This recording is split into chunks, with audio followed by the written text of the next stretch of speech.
আওয়ামী লীগ সরকারের অধীনে 2024 সালের নির্বাচন ছিল ডামি। আদালতে স্বীকার সাবেক সিইসি আউয়ালের। ভোটে অনিয়ম ও রাষ্ট্রদ্রোহ মামলায় 3 দিন রিমান্ডে। সে স্বীকার করেছে যে ওই নির্বাচনটা ডামি নির্বাচন ছিল। এই নির্বাচনের দায় সে সরকারের উপরে চাপিয়ে দেওয়ার চেষ্টা করেছে। প্রধান উপদেষ্টার সঙ্গে সিইসির সৌজন্য সাক্ষাৎ। সেপ্টেম্বরের মধ্যে নির্বাচনী সামগ্রী কেনাকাটার আশায় কমিশনের। ইসি স্বাধীনভাবে কাজ করতে পারলেই বন্ধ হবে স্বৈরাচারী তৈরির পথ, বলছে বিএনপি।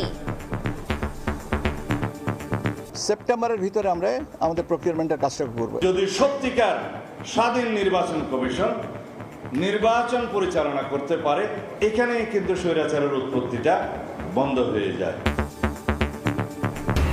বিতর্কিত নির্বাচনের দায় এড়াতে পারে না গণমাধ্যম।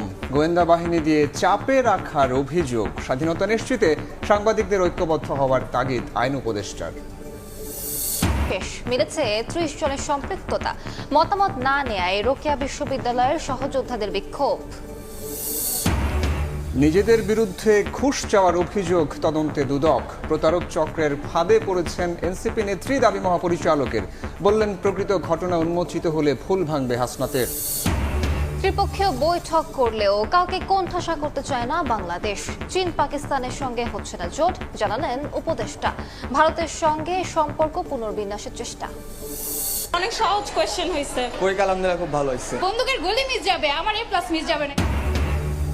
এবং এইচএসসি পরীক্ষায় বসলো 12.5 লাখ শিক্ষার্থী।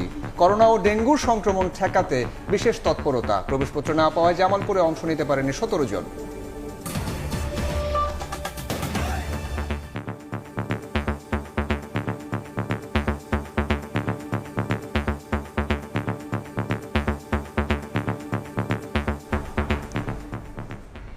আওয়ামী লীগ সরকারের অধীনে 2024 সালের নির্বাচন ছিল ডামি। নির্বাচনে অনিয়ম ও রাষ্ট্রদ্রোহিতা মামলার শুনানিতে আদালতে এমন স্বীকারোক্তি দেন সাবেক প্রধান নির্বাচন কমিশনার কাজী হাবিবুল আওয়াল।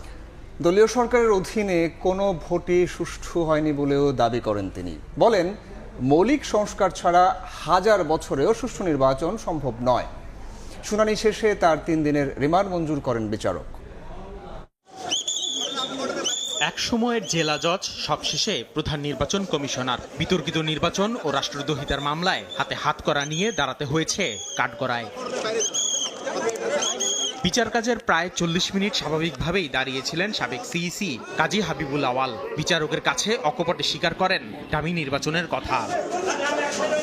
এর পরিপ্রেক্ষিতে